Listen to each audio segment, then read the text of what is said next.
చలనమే లేదు దుర్గమ్మ, నీ చలువ లేకుంటే మా బ్రతుకు లేదు దుర్గమ్మ, నీకన్నా మాకింకా దిక్కెవరు లేరు దుర్గమ్మ, నిన్ను నమ్ముకుంటే భయం ఇంకా లేదు దుర్గమ్మ, నీ కరుణ మా పైన కురిపించవమ్మా.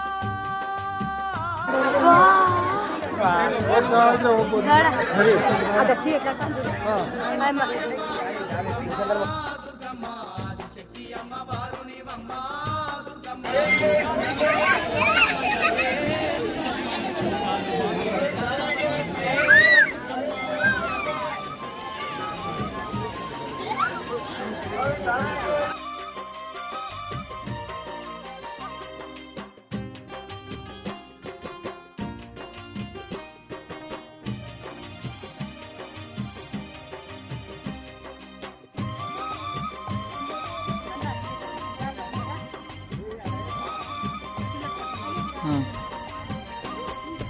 ఏటేటా బెజవాడ క్షేత్రము మేము